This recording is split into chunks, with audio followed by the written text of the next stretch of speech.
Good evening, everyone, and thank you for joining us for what should be a brilliant meeting with speeches from esteemed guests from the UK and across the pond in the US, and also from across the political spectrum on the topic of uniting for peace. My name is Lauren, and I'll be the chair for this evening's event. I'm a member of the Workers' Party of Britain, and I sit on the National Steering Committee for the No to NATO organisation that was founded in London in February this year. We are broadcasting live across a number of different platforms this evening. We'll be monitoring the chats throughout, so please leave us your questions and comments, and we'll pick those up throughout the evening. Please also visit notonato.org and sign up to keep up to date with our events and future broadcasts. It is free to join, so please encourage you to do so. Tonight, our speakers will talk about uniting for peace, and the timing could not be more important. In recent days, we've seen the further escalation from NATO powers in Ukraine. We've heard here in Britain from Liz Truss and Rishi Sunak, who are targeting China, naming them as the greatest threat to global security. Meanwhile, China has recently brokered peace deals between Saudi Arabia and Iran to end the war in Yemen, and has sent peace delegations to negotiate a ceasefire between Ukraine and Russia, though this was, of course, opposed by the US and the UK and other NATO powers. So with these developments in the international situation, building the broadest anti-war and anti-imperialist movement possible has become a most urgent task. And that's why tonight we are talking about unity. But without further ado, I'm pleased to introduce our first speaker for this evening, a lifelong anti-war activist, former Labour and Independent MP here in Britain, broadcaster extraordinaire and esteemed leader of the Workers' Party of Britain. Please welcome Mr. George Galloway. Thank you, Lauren. Most kind, and my fraternal greetings to my fellow panelists and to all the people watching this broadcast now or later on catch-up, particularly, if you'll forgive me, my comrades in the leadership and the ranks of the Workers' Party of Britain. As some of you know, I'm having to work overseas at this point in time, so it's longer than usual since I saw my comrades in the party. In any case, the Workers' Party is proud to be co-founder of No to NATO, No to War, because we believe in being involved in things larger than us, in things broader than us, and uniting people around the two demands, no to NATO, no to war, which are managing to unite disparate forces and indeed help to redraw the political boundaries, political map of the world. One of my fellow speakers told me just before we came on air that he used to despise me and hate me with a passion, but not now. And these are sweet words, actually, to hear, because we live in a world where some people that are regarded, would regard themselves as being right-wing, are supporting these two demands, and many who would regard themselves and be regarded as left-wing are entirely opposed to these demands. So we figure that what matters is not left and right, but right and wrong. And so, as you, Lauren, in your introduction, pointed out some of the significant developments over this last period, let me just say this before adding my own tuppence worth. We need to do this more often. We need to have a meeting online, I think every week, not least because every time we have one, rival organizations schedule one for exactly the same time. So let's tire them out. We don't need to assemble all of these speakers, but we have to have 2 or 3 at least broadcasting every week, because we are on the launch pad, our engines are burning, but we haven't taken off yet. And there may not be as much time as people think in order to achieve liftoff, because several developments have taken place over the last few days alone that tell me that a full-scale confrontation, a nuclear exchange in Europe may not be that far off. But I don't have time to go into everything deeply, because of the size of the panel, let me quickly identify what I think those main developments are. First of all, the news today that officially Germany is in recession, the economic powerhouse of Germany, the main economy of the European Union, has caught not cold but influenza, and God knows what that will do for the rest of the European economies. If I had time, I'd tell you about the 7 European capitals I've been in the last 7 months, and the obvious signs of recession, even depression, social dislocation, despair, and alienation that I have found in those 7 capitals. But as the latest of them was Berlin, let me say I could have told you that Germany was in recession even without looking at the numbers. It was written on the faces of the people, the boarded up businesses in the streets, the wage cuts that people are experiencing, the cuts in the fabric of the public realm that are evident everywhere in Germany. In Germany, the lights are going out, and they may not be lit again in our lifetime, depending on how long our lifetime is, because the other big development is the announcement by Belarus and Russia that nuclear weapons have now been moved to Belarus territory. For the moment, as the Belarusians have stressed, they are non-strategic nuclear weapons, but they nonetheless represent a very significant politico-military development in Europe. The absurd hypocrisy of the Americans saying that this is a breach of the non-proliferation treaty to which Russia is a signatory should be laughed at, because, of course, American nuclear weapons are now stationed on American military bases in just about every single NATO member in Europe. So proliferation was begun by the United States, not by Russia. But it's clear that these weapons are there for a purpose. They're there because Russia believes that a NATO intervention in the war in Ukraine may very well be imminent, or indeed even underway. The Wall Street Journal this week revealed not just a split between the US and the UK. The Wall Street Journal believes that the US is the adult in the room, in the partnership, in the alliance in Ukraine, and the United Kingdom is the reckless juvenile who has moved his special forces, and I quote the newspaper, in close proximity to the front line, and maybe even on the front line, maybe even involved in the terrorist attack on Russian territory in Belgorod that was made just the other day, which ended so disastrously. Certainly, foreign mercenaries, including American, Turkish, British, and other mercenaries, were heavily involved in the Bakhmut battle, the longest battle of the 21st century so far, which has just ended in Ukrainian defeat. It was the justification by the United States for dropping its atomic weapons on Japan.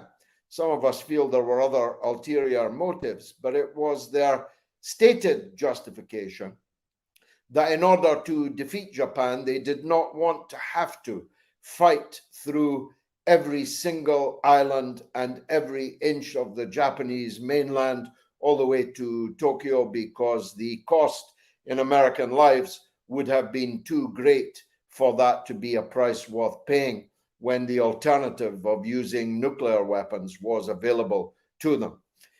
If that justification was true, and the United States maintains it until this day, they were recently in Hiroshima for their G7 summit, and that was their justification. Well, of course, if that is a justification for the use of nuclear weapons for the United States, then it obviously is a justification for Russia to use nuclear weapons also. Russia has a no first use policy. The United States does not. And Russia fears that America, with its failure to have a no first strike policy, will preemptively use nuclear weapons against Russia. And therefore, Russia may have to amend its nuclear protocols accordingly. At the moment, these weapons that are in Belarus are, and I put heavy inverted commas around this word, only tactical nuclear weapons, battlefield nuclear weapons, not intermediate and certainly not strategic. In other words, weapons that would not reach other countries, except perhaps countries on the absolute perimeter of Ukraine, and would not be used, for example, against Germany or France or the United Kingdom. But as everyone who knows about war should know, wars tend to escalate, and the use of battlefield weapons could very quickly become the use of intermediate range nuclear weapons. And if that were to happen, there are obvious countries like Germany, but perhaps particularly like the United Kingdom, which is more passionately involved in this war than any other country, including the United States. But even the battlefield weapons, even if they were used only in Ukraine, are in a NATO target-rich environment. As the Wall Street Journal made clear, there are potentially thousands of NATO personnel on the ground in Ukraine, and there are huge weapons stores for all the Leopard tanks and F-16s and F this and F that the NATO forces are delivering to Ukraine. These are all legitimate targets, of course, from Russia, and could even be the targets of a battlefield nuclear strike. NATO would be forced at that point, of course, to consider whether to respond either inside or outside of Ukraine with their own battlefield nuclear weapons. And then we would be off and running into a conflict that might bring about the end of the world. People say that this is alarmism, but Russia did not move these weapons into Belarus for nothing. Putin has not been regularly warning of the dangers of nuclear conflict over the last couple of weeks for nothing. And of course, once upon a time, Joe Biden said sending Abrams tanks and F-16s into the war would be a declaration of World War III, since when he's moved Abrams tanks and is shortly to deliver F-16s to the battlefield. So escalation, I'm afraid, is the name of the game, which is why I say there is great urgency in the need for us to build a mass movement, which we have not yet built. Let's be honest about that. There have been sporadic and impressive demonstrations in Germany and elsewhere in Europe, a good one in the United States, but small. The people of France, as always, lead the way, but these demonstrations in France will not stop the war. Frankly, only a mass uprising in Germany against the economic suicide that its so-called socialist, so-called green government has now delivered amongst its people. So I say, let's step up our agitation, our education, and our organization so that we can at least never be said to have not tried hard enough to stop what could become a human disaster. I wish I had more time, but that would be unfair to the other speakers. Thank you, Lauren, and thank you to all the other speakers for the opportunity to speak this evening. Thank you very much, George. Do you have time for one question? I guess you've kind of touched on it with, you know, what will it take to stop the war? And I guess our campaign with No to NATO is initially about withdrawing Britain from NATO. And I guess what's required to do something like that? We've seen with Brexit would be the recent sort of analogous example, uniting across the political spectrum in the face of, lots of criticism from those on the left and the right. What does it take to put something like that together? Well, for me, if you're backing NATO, then you no longer are the left. And if you are the left, then I am not the left. And I think a lot of people feel that way.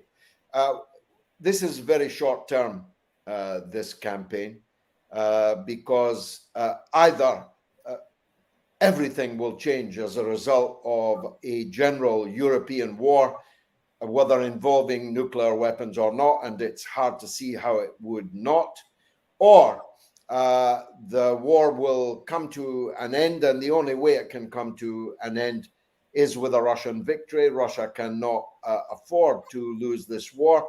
This is existential for Russia, and it will not stop the war until its demands have been met, either at the negotiating table or on the battlefield. So that leads me to believe, and it's one of the reasons why my show, the mother of all talk shows, now has a German version, Moats of Deutsch, in German every Sunday at 5 p.m. Berlin time, is that this can only be stopped now in Germany.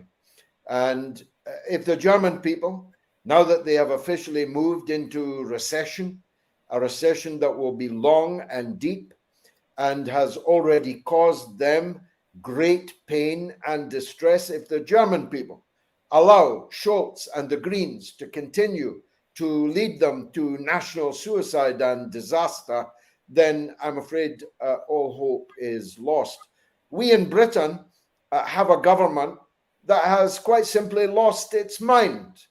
Rishi Sunak said at the dispatch box in Parliament this week, not only that Russia's economy was crashing, but that it was losing on the battlefield on the very day that it captured Bakhmut, where a private military company defeated the armed forces and weaponry of all of NATO.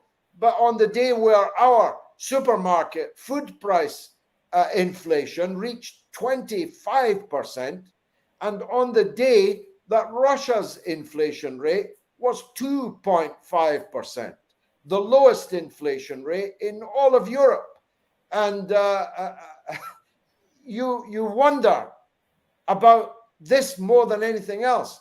Not one member of parliament, not one out of 650 stood up to contradict Rishi Sunak. We have a one-party state in Britain. In fact, we have a one-party state in most parts of what we call the Western world. And so looking for hope from our parliament will not happen. But the German parliament is something different. There is opposition on the left and on the right to Scholz and the Greens' national suicide bid. And they're going to have to step up to the plate, and quickly, if this disaster is to be averted. No, I think that's an interesting and pertinent point, and I guess we'll have to wait and see how the situation develops in Germany. But as you said, we need to be meeting much more regularly to discuss this, and hopefully we'll set up more broadcasts in the future. So thank you so much. While we still can, Laura. Yes, while we still can. And so thank you so much, George, for joining us this evening. Appreciate Look forward to speaking to you again soon. Thank you. Thank you. And so I'll introduce now our next speaker, who is the chair of the People's Party in the USA. He was the co-founder and organizer of the Rage Against the War Machine organization. So please welcome Mr. Nick Brana. Hi, Nick. How are you? Hi. Thanks so much for having us. It's always hard to follow up George, but maybe I can flesh out some of what makes this such a terrifying moment in history. Just a few weeks ago, the Ukraine drone bombed the Kremlin, the residence of the Russian president, Putin's residence. And immediately, Russia, as any state would have done, accused Ukraine of being involved in an assassination attempt on Putin's life. The next day, they accused the United States of being involved in that assassination attempt. I think that needs to give all of us pause. Not even during the Cold War do I recall a moment when the leader of one nuclear power, superpower, was accusing another nuclear superpower of attempting to assassinate their president. That is incredible and illustrates how dangerous this situation is.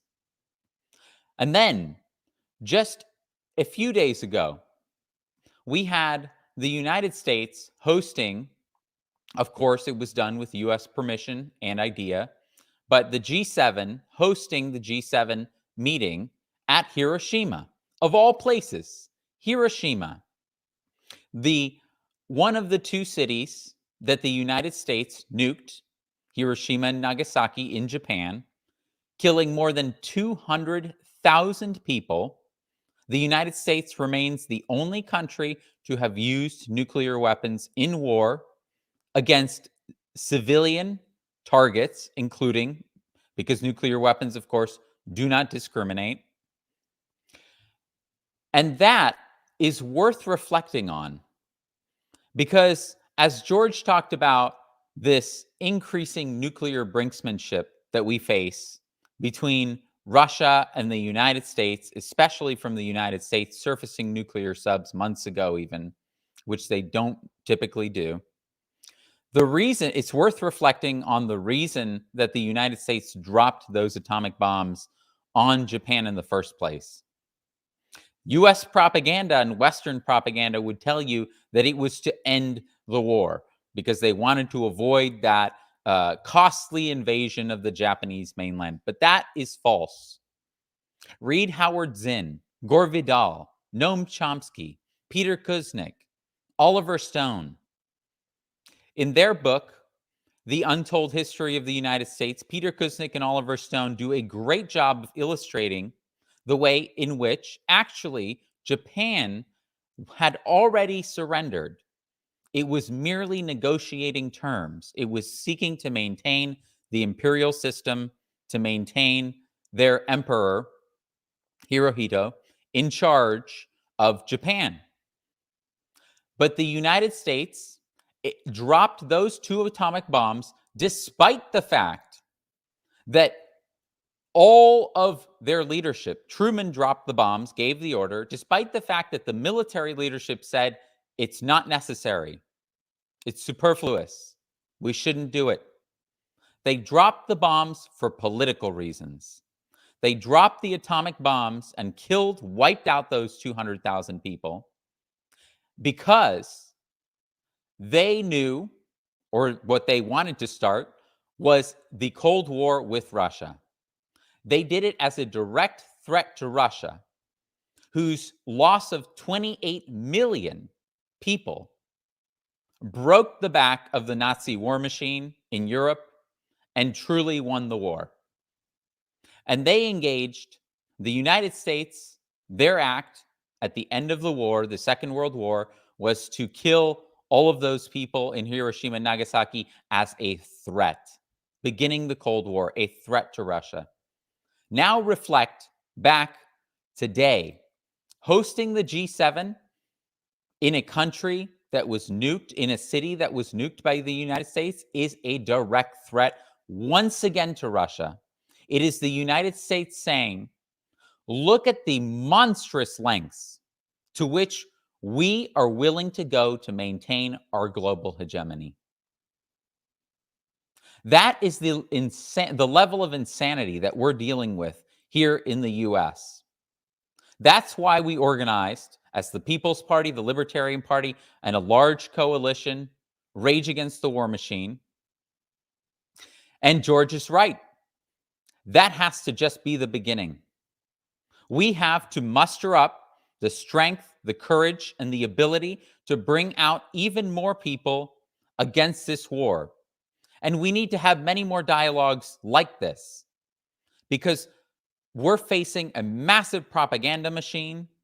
In the United States, we don't have the draft, which was a big motivator to the protests in Vietnam.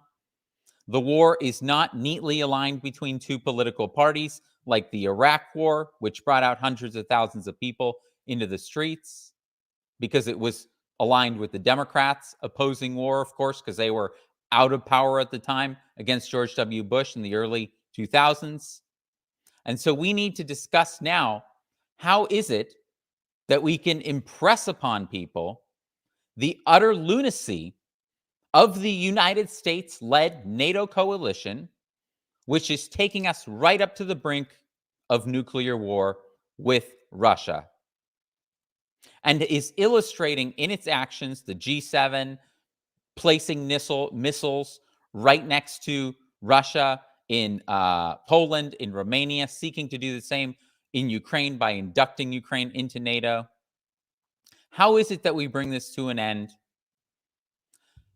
And that's why I'm happy to be participating as the People's Party and with Rage Against the War Machine in this dialogue, because this is existential.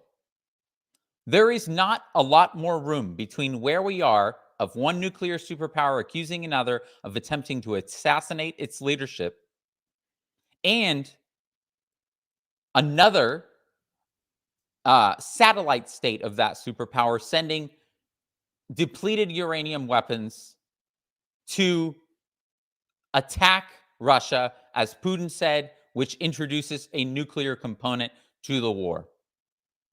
And which, of course, Russia blew up this massive depot of depleted uranium munitions, potentially creating, Russia claims, a cloud of toxic and radioactive particles that is heading towards Europe.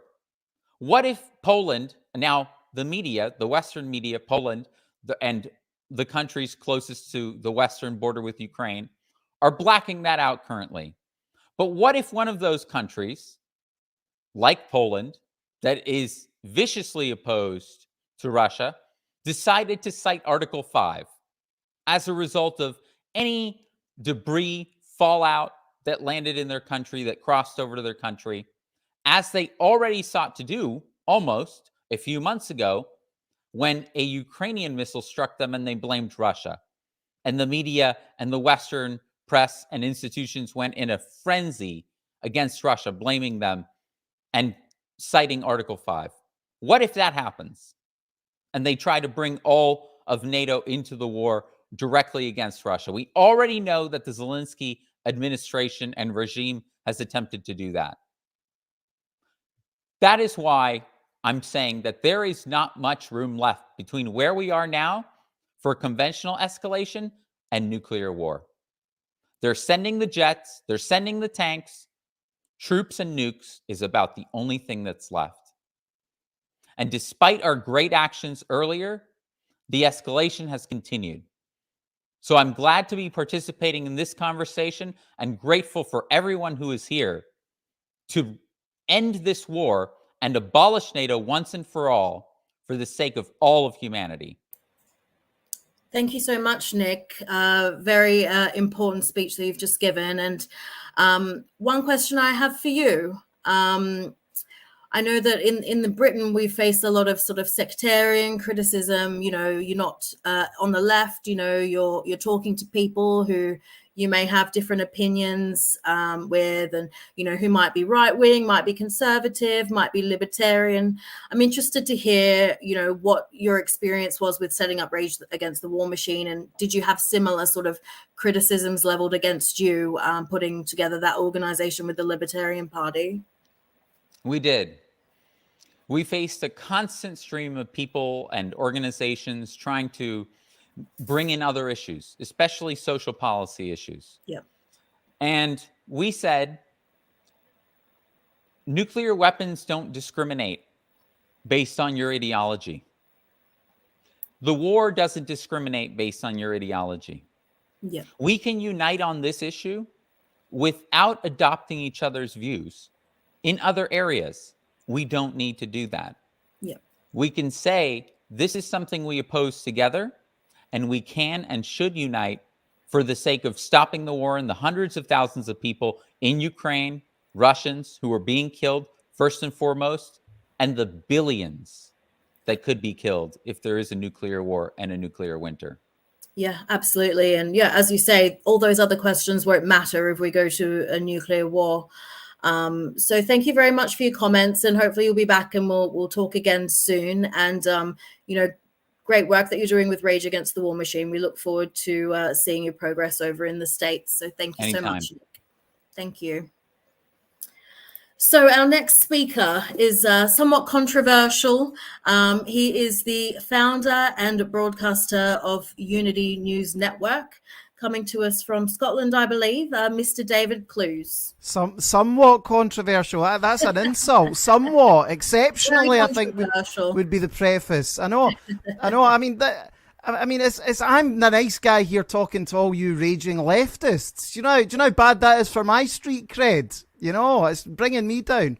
I'm only kidding. Lauren, thank you so much for allowing me to come on tonight and speak. And, George Galloway has been a colossus over the years in terms of the work that he's done. And as I was actually myself that was saying earlier, I wasn't a big fan. And, I used to hear that Galloway and, the NATO, and I would say, geez, he's just anti-British, he's anti-Western, etc. And you know what? He's been proven right.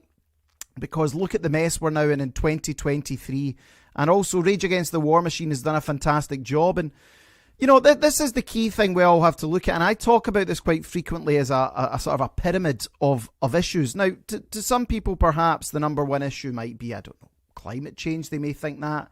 To others, it's the ongoing COVID situation. To others, it may be public sector workers. To some, it may be capitalism, etc. However, sitting at the top of that pyramid, we can be in no doubt, is that if there is a World War III, if there is a nuclear strike by either party, none of that matters. None of that matters at all. And people need to waken up to that. And I'm glad that both George and Nick were talking about that with a sense of urgency.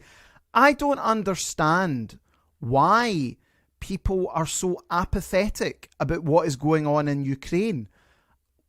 Do they not realise that Russia, I was brought up knowing that Russia was a superpower, and in some ways still is a superpower as well, with the largest nuclear arsenal in the world. This is not a game that is being played here. This is serious, serious stuff. But so many people do take it as a game. So many people do regard it as we'll just tweet about this and we'll show our support for Ukraine. It's absolutely disgraceful. And as George pointed out earlier, not one single politician in the Houses of Parliament, in the Welsh Assembly, in the Scottish Assembly as well, have said anything even remotely critical of what our policy is in Ukraine. Why is that?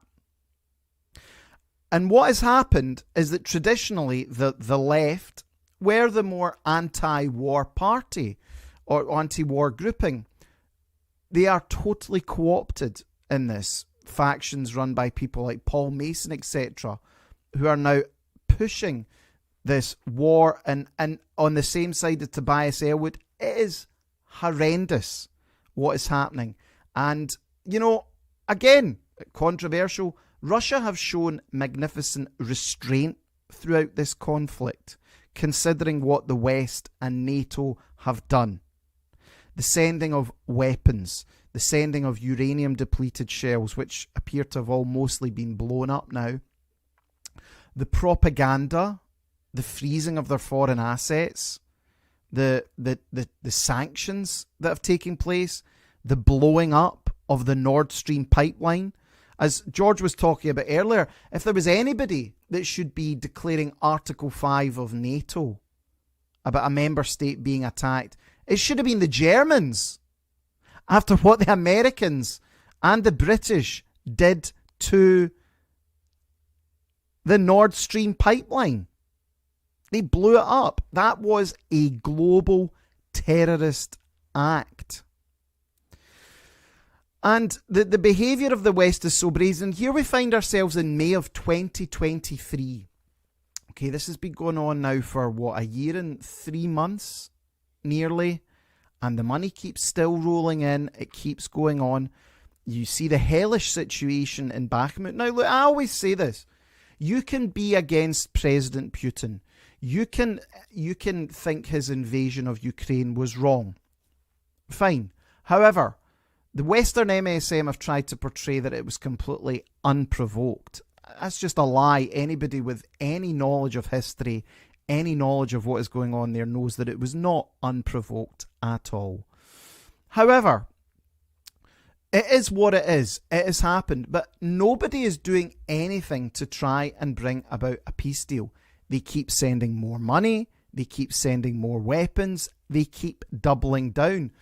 Because the goal fundamentally of the neocons in the United States of America and those in NATO is for regime change in Russia. That's what they want. This is the thing that the people of Ukraine need to understand. NATO, the West, the Biden administration doesn't care about them at all. To them, they are just pawns in a game. And what is happening to those poor pawns? They are dying en masse in the battlefields. For what? For what exactly? And nobody is trying to do anything here about peace because they don't want peace. There's too much money to be made out of war. There's too much money being siphoned off. There's too much corruption, not only in Ukraine, but in the West as well. And it is so frustrating. I'm sure many of you who are watching this tonight will know what I'm talking about. When you do dig a little bit deeper into Zelensky, when you do dig a little bit deeper into what is happening, and you realise that it is wall-to-wall Western MSM propaganda. This is not our war, and you're talking about campaigning. That's what we've been putting out. Leaflets, simply, it's not our war.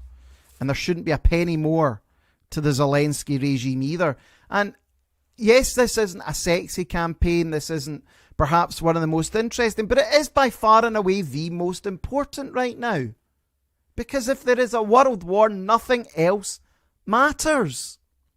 And be in no doubt, these sickos and psychopaths at NATO and in Washington, your Hillary Clintons of this world, your Victoria Newlands of this world, they want a war with Russia. They want a head-on confrontation. And isn't it funny how all these people, none of them have served in the military, none of them propose joining the military, none of their kids are joining the military either. It is despicable, and I'm glad to see some of the comments against Paul Mason, because he truly is a despicable individual, as is John Sweeney. And this is where that sort of smug, and it is very smug, that smug attitude has overtaken what should and shouldn't be done. And we're the good people. If you're opposing this, you are fighting on behalf of Putin. You're just a propagandist for Putin, and they lie about you and they smear you and they call you absolutely everything. But you know what? I will be called whatever they want. Everybody in this panel should be proud to be called the names that they're called by these psychopaths, because we're actually the ones trying to come up with a peaceful settlement. And be in no doubt, in February, early February 2022, there was a peace deal on the table. And what did Boris Johnson do? He went over to Zelensky and he told him, no, you're not signing that. And here we are now, hundreds of thousands dead, mostly on the Ukrainian side. Don't believe the lies about the Western MSM, how many Russians have died. That's just lies. Mostly Ukrainians, mostly young men who aren't coming back. Someone's father, someone's husband, someone's son. And what is not nice, what is not noble, and what is not good. And that is why decent people need to come together, speak in a civilized way and try and stop this. The analogy I use, it's like you're driving past in the car and you see two people who you've never met, you don't know anything about, and they're punching the lights out each other. What do decent people do? They would perhaps stop the car and try and break them up. What's the West doing? They're stopping the car and they're saying to one side, look, here you go, have an axe. Have a baseball bat. Let's really have some fun here. And it is just so wrong. It's got nothing to do with democracy. It's got nothing to do with freedom. It's got everything to do with entrenching NATO and Western hegemony. And that all has to end because it doesn't create peace. All it creates is absolute bloodshed. So I think that's Lawrence there again. I think that's really all I have to say. And it has been an absolute pleasure to be here. And just amongst people who are able to actually still engage their brains, because the Western MSM doesn't, of course, allow you to do that. Thank you, David. Well, it was very controversial indeed. What I wanted to ask you, because obviously, you know, us on the left, we face a lot of criticism for platforming yourself because you're so incredibly controversial, as we've discussed.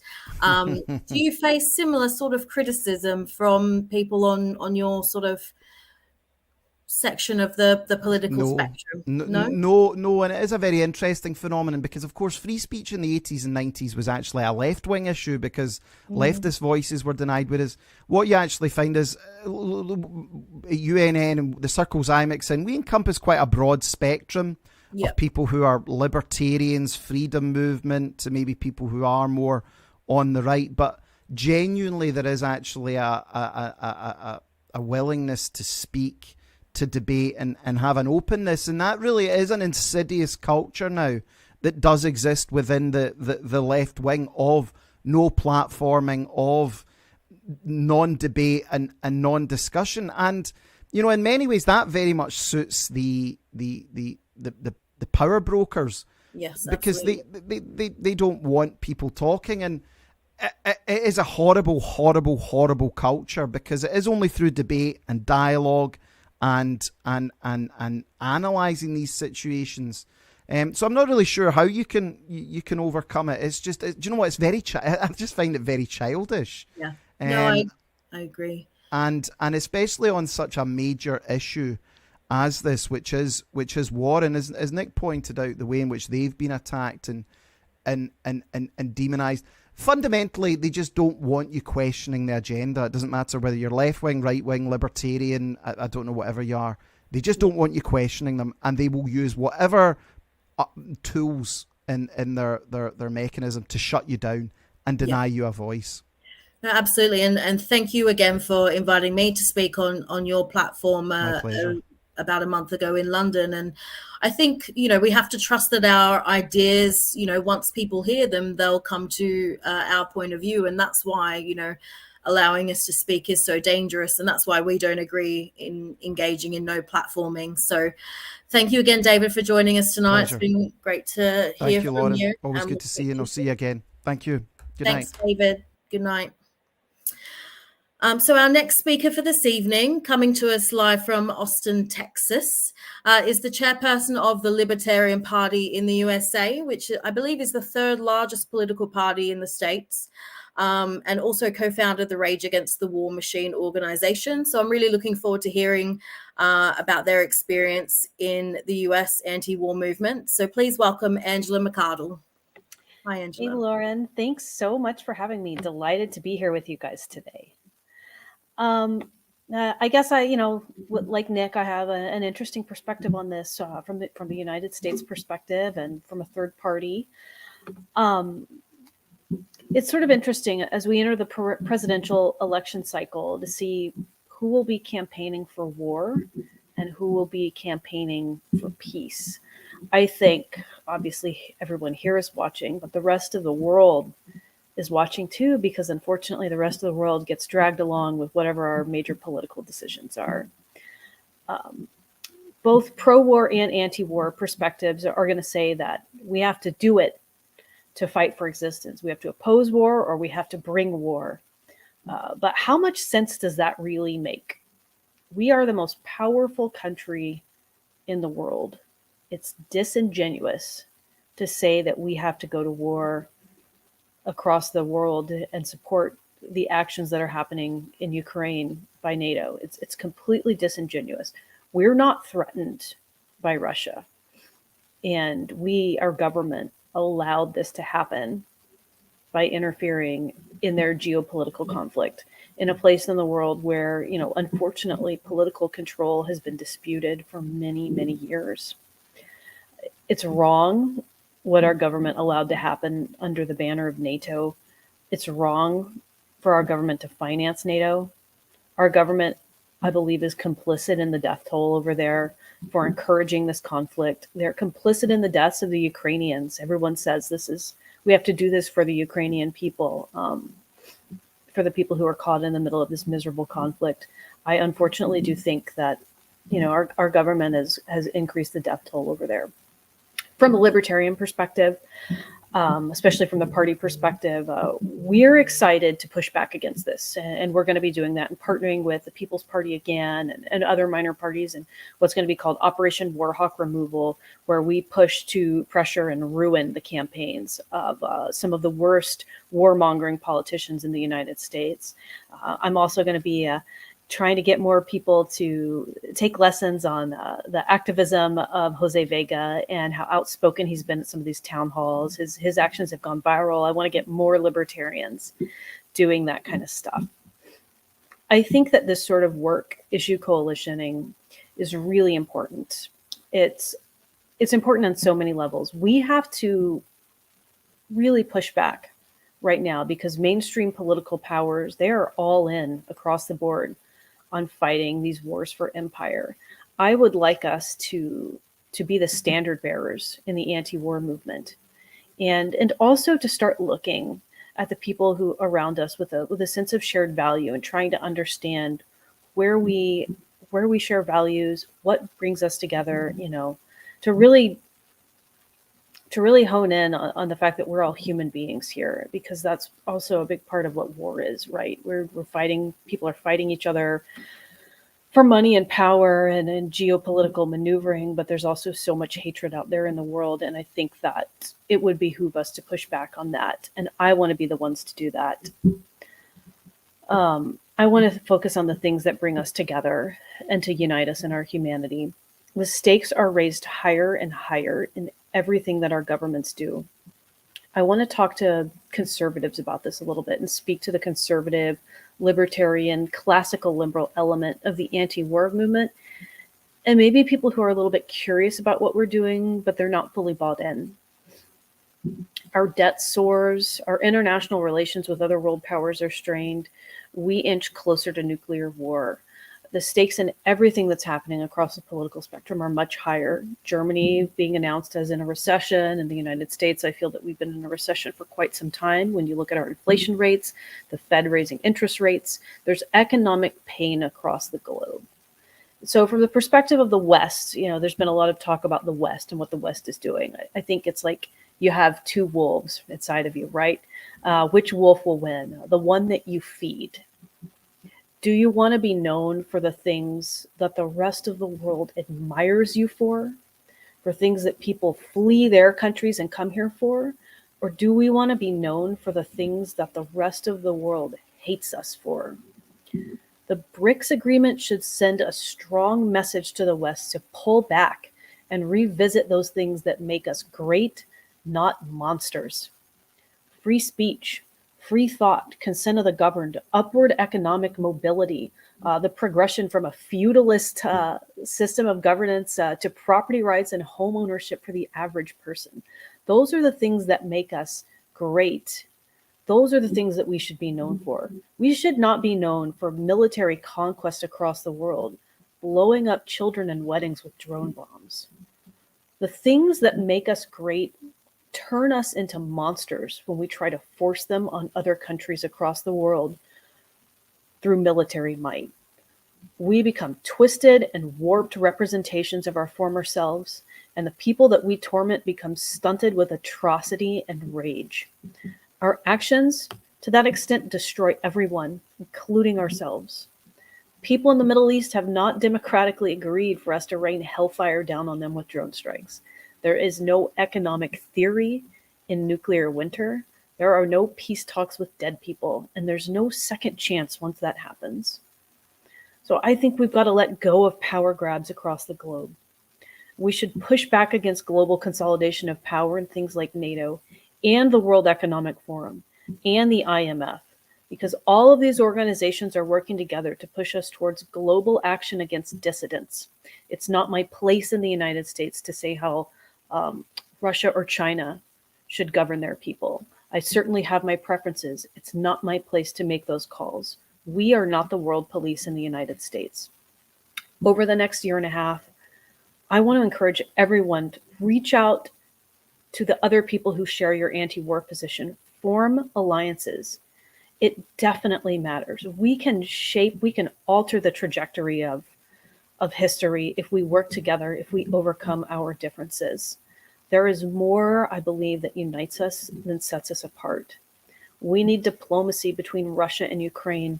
We need diplomacy between China and Taiwan and the United States. I would love to see that diplomacy begin at home.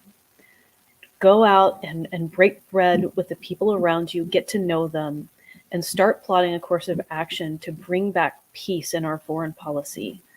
That's my advice. I've been so happy to be a part of that activism at home, and I'm going to continue to do that. I'm going to continue to work with people in different political parties and different ideologies so that we can further this agenda of peace.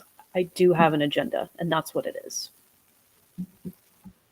Thank you so much, Angela. Very important words there. And I think, the idea of, just getting to know one another and talking about the issues in which we agree is just so important, because it's so easy to,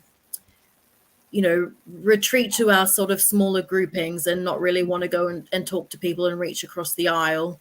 So I think that's a really important thing that everyone should, be encouraged to do. One question I have for you is about Robert Kennedy Yes. and his sort of announcement to stand as president. I think for the Democratic Party, is that correct? That's correct. And he has come out and said some great things about NATO and criticizing them and criticizing America's role. And I'm wondering sort of what are your general thoughts on his run for presidency? I'm so happy to see someone speak out against the war who's running as a candidate outside of the Libertarian Party. I can't endorse him, but I can encourage him to continue to make those sort of statements and to do everything that he can to move foreign policy in the direction of the anti-war movement. I'd also encourage him to, revisit his position, his relationship with the Democratic Party, which I do not believe shares his values. And I hope that he doesn't sign any pledge to stay with them long term, because I'd love to see him bail on them, whether he becomes a libertarian or not. I'd love to see him just quit that toxic relationship. Yeah, I suppose I don't know whether he's a lifelong Democrat or whether he's just sort of running as a candidate for the Democrats to try and, break that. Well, it is a real two-party sort of dominance in the state. So it's very difficult for a smaller party like yourselves to break through, even though, you do have a large membership.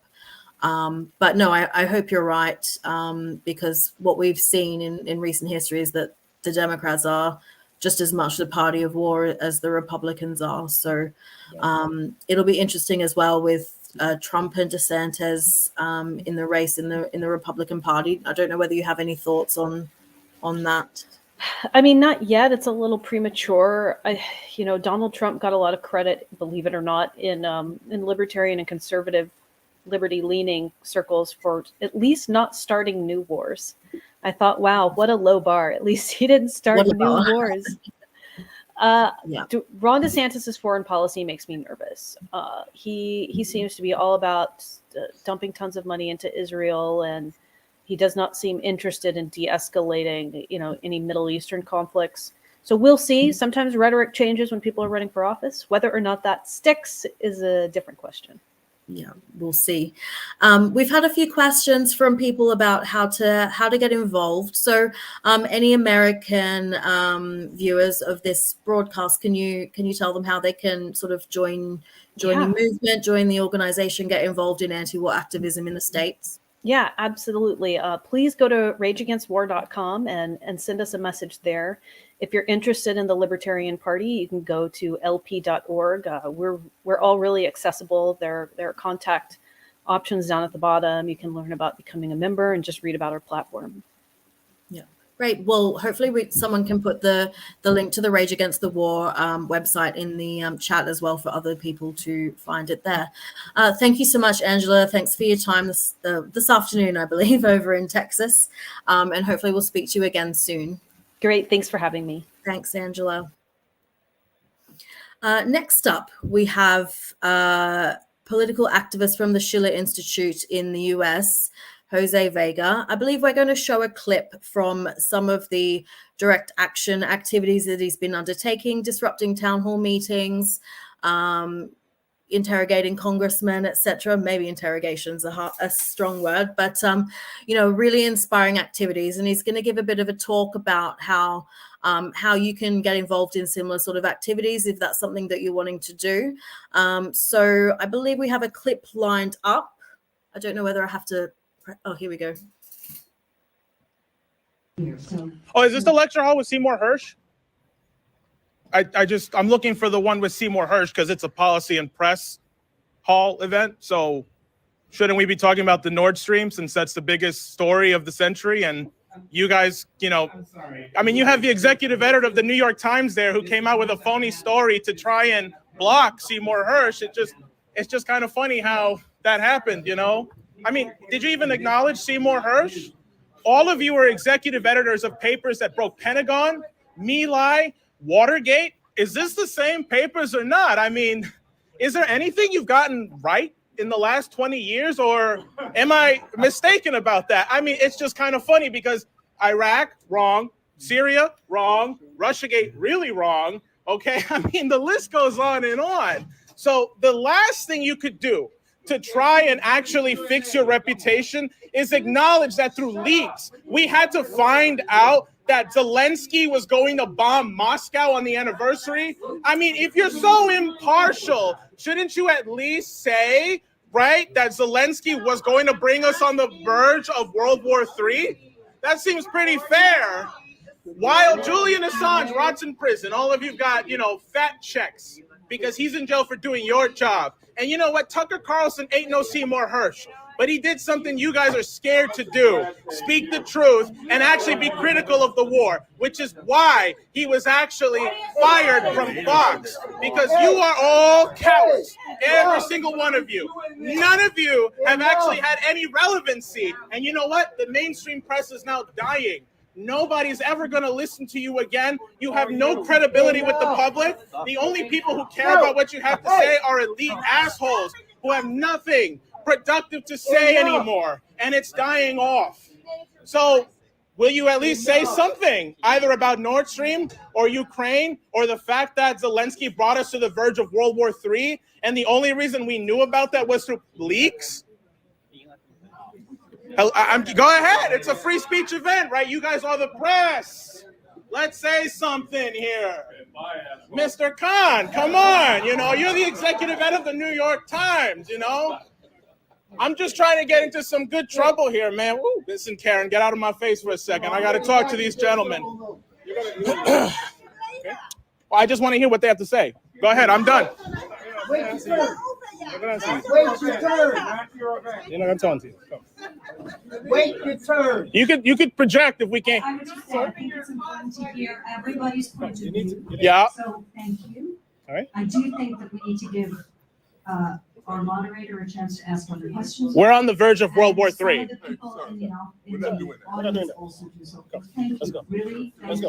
Say something about this bombing. We blew up the Nord Stream pipeline. Listen, don't stand there while there are people rotting in prison. Nobody said anything about Uhuru, right? The socialists who are in jail for being critical of this war. God damn it. Let's go. At least say something about the people in jail for being critical of this war. They don't deserve to be in prison right now. Wow, such bravery and very inspirational. I'm really looking forward to hearing from Jose about his experience with, you know, disrupting these town hall meetings, and he's going to sort of talk about direct action. And for all of those who are asking about how they can get involved, this is, you know, this is the speech to listen to and try and, you know, emulate that wherever you can. So please welcome Jose Vega. Thank you. Thank you for having me. You can hear me okay, Lauren? Yeah, definitely. Thank you. Perfect. All right, perfect. Well, first I want to thank everybody on the panel and the speakers. I think George in the beginning said, you know, that somebody on here said they hated him and now they're happy to be on here with him. And that's exactly right. The issue is that we should not be tragic. You know, like in Hamlet, right? Hamlet has the ability to actually save Denmark and do something, but he lets his own tragic impulses get the better of him. And we see this in his speech where he says to be or not to be, whether 'tis nobler in the mind to suffer the slings and arrows of outrageous fortune, or to take arms against a sea of troubles and by opposing them, end them. In other words, do I act or do I not act, you know? For who would bear the whips and scorns of time and the oppressors, you know? So I want to start this from that standpoint of tragedy and hope. You know, there's a very famous speech at the end of Oliver Stone's movie, JFK, where Kevin Costner says, I think that most of us believed that justice came into being automatically, that virtue was its own reward, that good would triumph over evil. But as we get older, we know that this just isn't true. Individual human beings have to create justice. And this is not easy because the truth often poses a threat to power. And one often has to fight power at great risks to themselves. Then he also goes on to say, and he quotes a great American, and says, a real patriot must be prepared to defend its country against its own government. And so I'm coming to hear all of you today. Are you prepared to defend your country against your own government? When Martin Luther King Jr. marched on Washington in '63, that was actually originally done against the Kennedys. And it was that speech and that march that actually transformed the Kennedys to actually act in accordance with what the people actually wanted and what was actually virtuous. And I'm coming here to tell you this, that even though the Western countries have admitted that sanctions aren't working, that no matter what they've thrown at Russia, it doesn't work to slow them down, they still continue to sanction. Even as Germany enters a recession and the United States is looming in one too, they will continue to throw themselves in a suicidal pit. And they are going to continue to hang themselves, and they're going to continue to drink this poison chalice. For what? For pride. See, the thing is, you won't be able to reason with your government. You won't be able to appeal to some higher principle of consciousness in their minds because a lot of it is gone. It's dead. They've tried to kill off their consciousness. And yeah, maybe there are a few. For example, over here in the United States, we have the Squad. Some of you may know some of these people like Alexandria Ocasio-Cortez, Jamal Bowman. And maybe their heads can be rattled. But we are not in a situation right now where we can try and appeal to everybody's conscience. We have to supersede our government. We have to take back our government. And we've seen many examples of that in history, one of that being the civil rights era. We see that happening in El Salvador with this president, Nayib Bukele, and say what you want. But, I actually have here a picture of my father, who was drafted forcefully at the age of 16 into one of the bloodiest civil wars of El Salvador. So that's his draft card there. That's him, age 16. And this is his little draft card here. And you can see all that there. It's my dad was 16 years old and forcefully drafted into this army as a child soldier. He was literally a child soldier. And that war was one that was instigated by the United States and the Office of Population Affairs. Okay, El Salvador was a country that was used as a playground for the Western elites to do whatever they wanted. And now it is a safe haven where people can actually go and travel. And my father, who fought there and bled there, is now very happy and optimistic with what's happening in El Salvador because people have actually taken back their government. The median age of the legislative assembly there is like something in the 40s. You know, people are like 40 years old. Bukele himself is only like 42, 43 years old. That's one example of people taking back their government. But even beyond that, right now, every single citizen, wherever they are in the world, especially if they're in a country that is promoting NATO or funding NATO or is a NATO ally, has to step up right now, supersede their government and say, you know what, we are not going to allow you to sleepwalk us into World War III.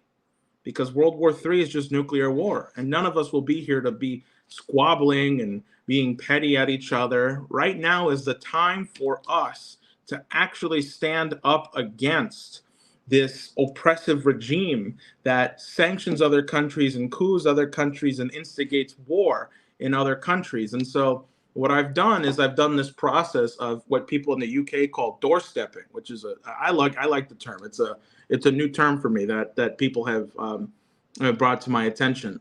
But here in the United States, I've termed it intervention.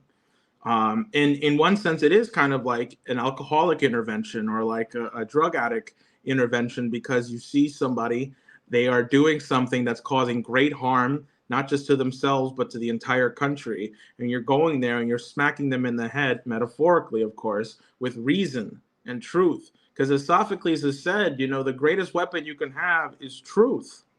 And that's what you have right now, is you have a bigger and greater weapon than any of these oppressive oligarchs have, but people will say, well, I'd like to act, but I'm afraid I'll lose my job, or I will be frowned upon, or I will be, seen differently. I'll lose my reputation. And Dr. King took this up and he said, you may be 38 years old as I happen to be, and you may be called upon for some great cause to address some great injustice or to bring some kind of change. And you might be afraid because you might be stabbed or bombed, or you might be killed, or you might lose your job, or you might, ruin your reputation. But if you choose not to act, you might go on to live to be 80, 90, 95 years old, but you will be spiritually dead at 38.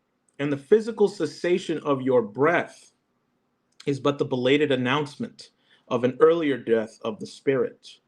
And there's a quote here from Henry V from Shakespeare, which he says, we band of brothers, for he today that sheds his blood with me shall be my brother. And that goes back to what George was saying in the beginning, that we all need to put aside our differences.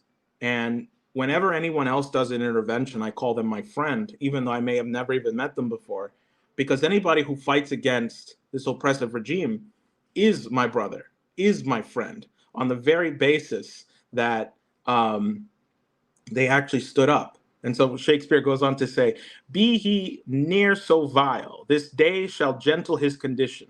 And gentlemen in England now abed shall think themselves accursed they were not here. It's kind of like, in the greatest moments of history where people say, well, if I was in there, I would have stood up. I would have, done something. I would have been one of the people going to jail. Well, it's like, well, where are you? Now is the time to say, don't look back on this period of history and say, God, I wish I was, more involved. Now is the chance to do it, because the stakes have never been higher in human history. And so that itself is one of the motivating factors why you should actually be speaking truth and doorstepping every moment you can. Here in the United States, their congressmen have town halls, but they're very controlled. So you might go to a town hall and they say you have to write your question down, and maybe it'll get selected, but it never is, because they filter out their questions. It is very rare for a congressman to have a town hall where people can raise their hands and actually ask a question. And that also, by the way, tells you what you'll be dealing with. If you go to a congressman and already they tell you have to write your question down, that's not somebody who's seeking to be honest. And so sometimes it requires you to break the social contract and be heard. What I mean by social contract, when you're at an event, you're not supposed to interrupt the person speaking. You know, it's supposed to be, there's like a relationship between the audience and the person actually speaking. And it's not your job to interrupt the speaker. But sometimes extraordinary circumstances call for extraordinary action. And my advice to people who want to do this is this: the hardest part is not deciding what to say, but it's actually standing up and breaking that tension. That's the hardest part. It's like jumping into a pool, and you're jumping into the deep end of the pool, or in the deep end of the water. The scariest part is not actually swimming in it, it's jumping in. And I describe this feeling to everyone that once you actually stand up and the first words come out of your mouth, you control the authority and the power in that room, and people will hear what you have to say, even if it's just the first sentence that leaves your mouth. You control that power. The rest of what you say may or may not be heard, but the world will hear it thanks to the power of social media and other things like that. And so once you actually say something, even if it's not the best intervention in the world, because the first intervention that got worldwide I did was against Alexandria Ocasio-Cortez. That one was my 6th or 7th intervention. I had done one on Kamala Harris, Congressman Espaillat, Jamal Bowman, Senator Gillibrand. There was one more, and then AOC. And so, you know, the other ones weren't as good as that one. I hadn't had my technique down, I guess you want to call it. I didn't get the camera angles right, but, you know, it's the fact that you do it, and the fact that you send a signal back to the mother base or to the headquarters where they say, you know, you know, the plebs are now starting to ask questions about things we don't want them to ask. And so I'll end this off by saying this. First, if people want resources, we have the classes that we've given already. Recordings are available. But secondly, I gave a similar metaphor at an earlier conference, and I'll repeat it here. If you get a chance to go to the Metropolitan Museum of Art in New York, or anywhere else that houses Greek armor, they have armor there that goes back to the Spartans and to the Athenians, who actually held back the Persians and some of the people who fought in Marathon. Now you're there, that's armor from like 2,500 years ago. Yet it's also right in front of you, and you're seeing it there. It's like it's there. It's almost like it's like it's happened already, like it's happening in the present day. And then you think that 500 years from now, if that armor is still well preserved, somebody else will be seeing that armor and will be being told the story of what happened in Marathon, and will be told what happened that day in, you know, against the Persians, and the inspiring story of the Spartans who stood up, and the Athenians who stood up against the Persians. That is very true of us too, because people are looking back in history right now, in the future, judging us. What are we going to do? What are we trying to do here? Are we going to allow there to be a world for people to look back in this time and investigate? Because the way people will look back at that Spartan armor is the way people will look back at whatever artifacts of this period. And then what will they say about the human race at this time period? And the beautiful thing is that you have the opportunity to define that right now. Was this the age that we gave into nuclear war? Or was this the age where we actually became reasonable, where we adopted our policy of reason to govern us in our foreign policies and in our domestic policies, where we said we can get rid of nuclear weapons and we can actually coexist for a greater shared human purpose? And so I guess that's really all I'll say now, and I want to thank you for having me on. Thank you so much, Jose. You know, really inspirational work that you're doing, and hopefully we can engage you to do some sort of tutorials or sort of training sessions with our members on a future meeting or broadcast as well. I think everyone would love to hear more about more about the work that you do. And you're right that it's that first step, isn't it? It's that first word. I mean, I know myself, I've always been quite nervous about public speaking, and but once you say that first word, once you break that silence, it all becomes a lot easier. And the more you do it as well, the easier it gets, and the more your confidence builds. So thank you so much, and we look forward to seeing more of your work and speaking to you again soon. So thank you. Thank you. Thank you very much. So we're actually keeping to time, which is unusual, although that's before I introduce our final speaker for the evening. Sorry, Chris. So Chris Williamson, former Labour MP for Derbyshire, activist with the Socialist Labour Party, and of course co-founder of the No to NATO organisation with us in London. Requires no further introduction, really. Thanks, Chris. We look forward to hearing you speak. Thank you. Great. Thanks very much indeed, Lauren. And I will try and keep to time. But first of all, let me thank our panel, because everybody, I think, has made outstanding contributions. And and Jose, listening to Jose there, incredibly inspiring. But let me thank George, Nick, David, Angela, and of course Jose as well.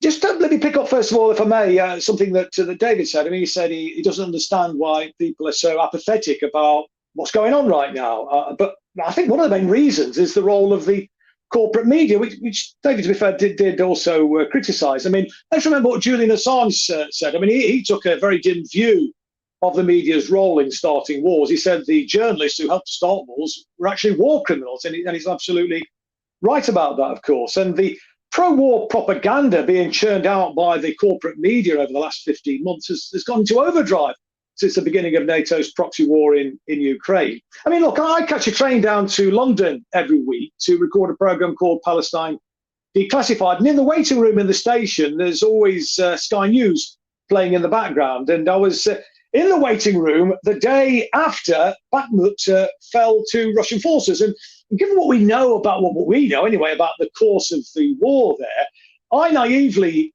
thought that Sky News would acknowledge that fact, but Sky News had a different tale to tell.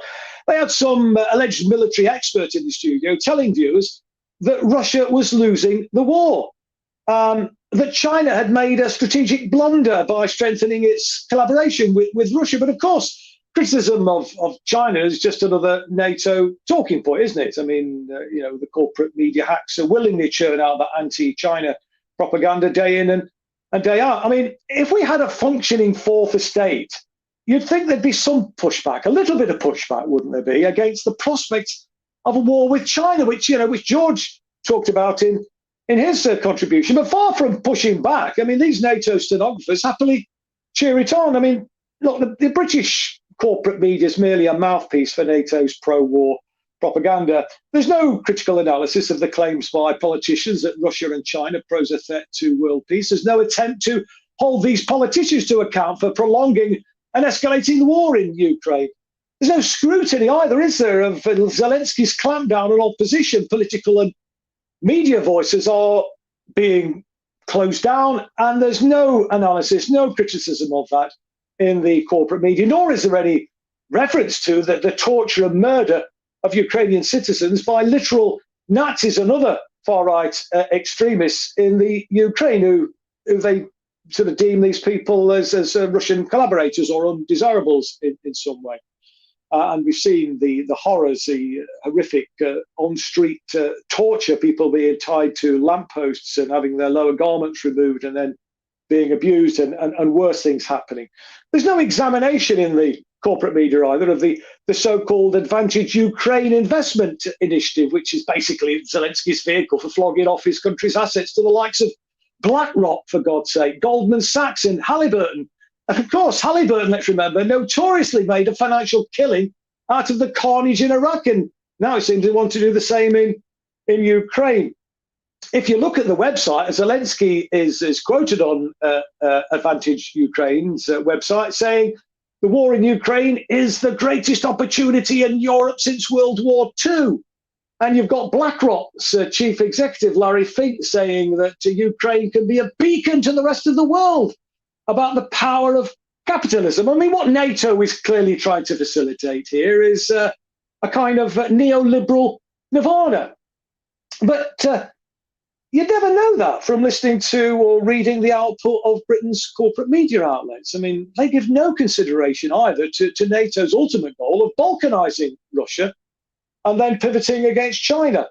But of course, NATO and its corporate media stenographers don't get it all their own way these days. I mean, the alternative independent media makes it harder to hoodwink people.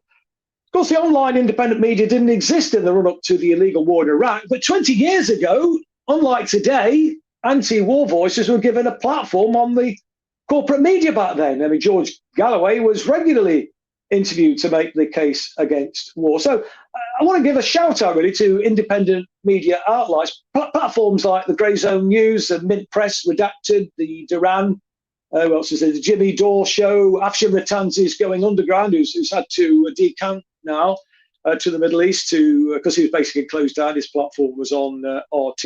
And of course, George Galloway's own mother of all talk shows. They're all essential viewing, in my opinion, and there are others out there as well if you look for them.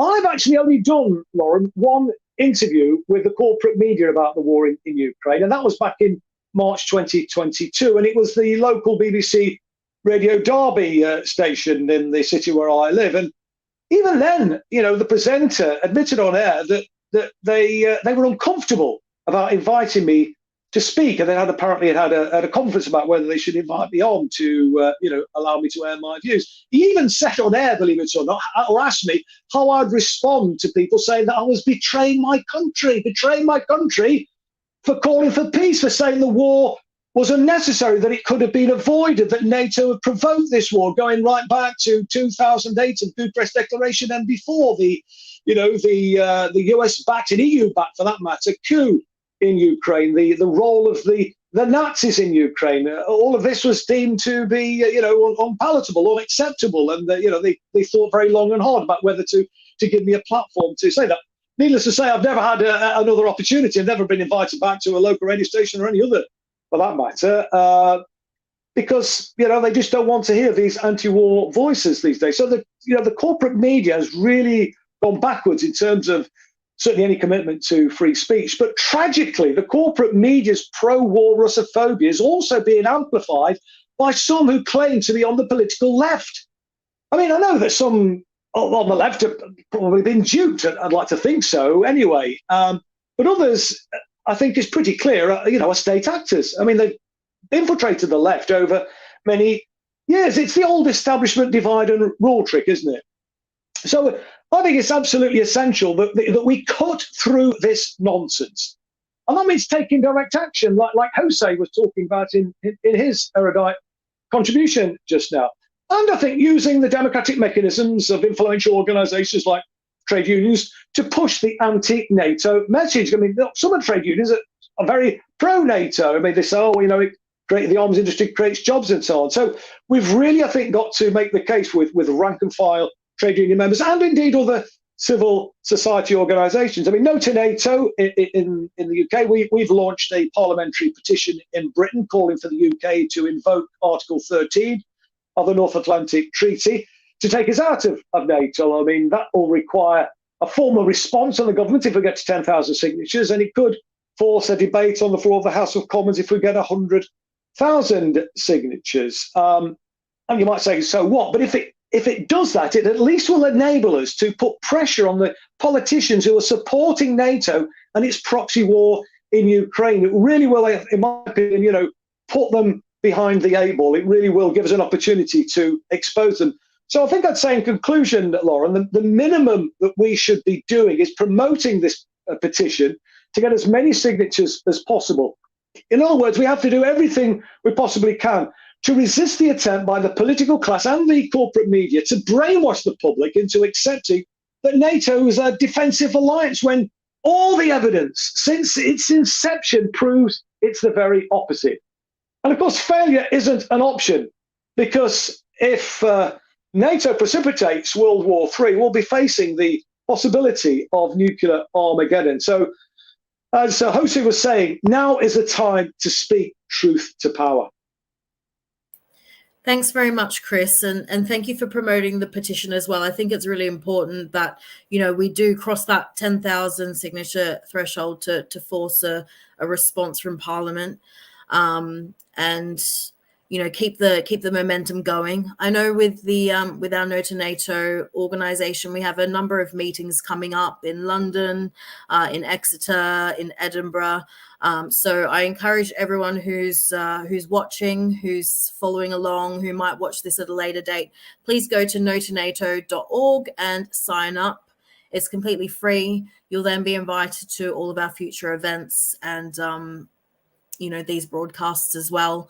And I think, Chris, the thing that it's hard is you have to convince people of your position. You have to talk to people about, you know, uncomfortable topics. It's not the done thing, is it, to just go up to people in the street or knock on their door and start talking to them about, you know, nuclear war. So, but people need to be able to overcome that, because the only way that we can oppose the war is to bring as many people out onto the streets and put the pressure on, as you said. So any sort of words of advice or encouragement to people who have never really done anything like that before, and how they can, you know, feel confident in doing it?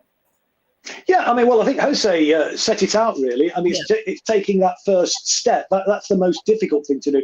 But I think one of the ways in which you can do it is by doing it together, doing it with a few people. I mean, more the merrier, really.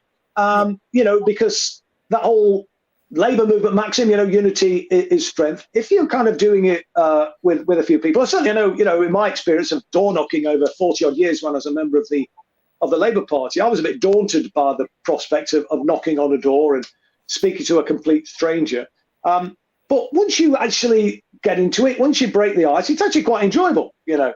And people are very receptive. It's quite interesting, really. I think the view of a lot of people who've never, you know, interacted in that way, in a sort of cold calling people, often fear that there's going to be a very, you know, hostile adverse reaction. You do get the odd occasion where there is a hostile adverse reaction, but overwhelmingly, people are incredibly accommodating and willing to listen and talk, you know. So I think people will be very surprised, actually, that, you know, there was a receptive audience out there, a bigger one than people perhaps realise. And to some extent, that was evidenced, wasn't it, by the Jeremy Corbyn surge where he came to the fore.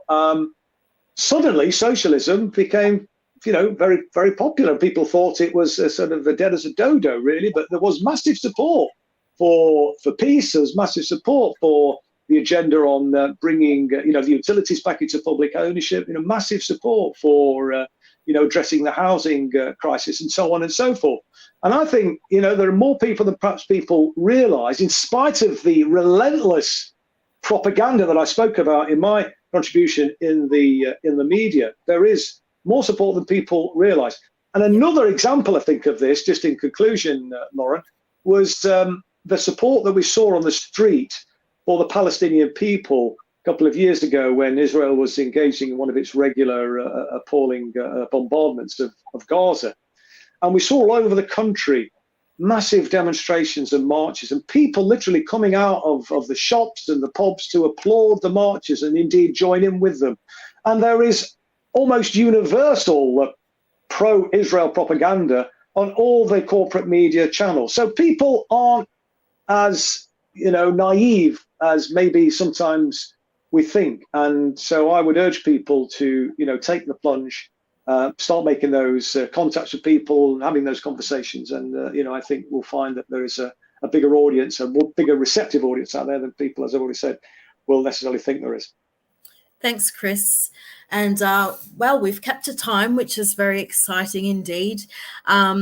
My experience is the same, you know, knocking on doors and talking to people about, you know, different political topics, is you find out that you always have more in common with people than you think. And I think, you know, it's only through talking together that we can come to see what we agree on, but also work to overcome our differences as well. And I think, you know, segueing back to the topic of the meeting tonight is about uniting for peace. And it's only through these kinds of conversations where we can sort of come together and discuss the things that we agree on.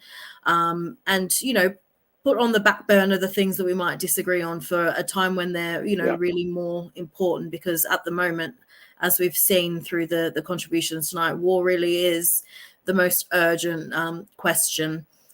So I just want to thank all of the speakers, yourself, Chris, obviously George Galloway, Nick Brana, David Clews, Angela McArdle, and Jose Vega. And hopefully we'll make this a more regular occurrence and start putting on some more regular transatlantic and maybe international, further afield meetings in the coming weeks and months. But please go to notonato.org, sign up there. You'll find out about more meetings and events that you can get involved with. And yeah, we'll take it from there. So thank you all again for joining us this evening, and we hope to see you again soon. Thank you.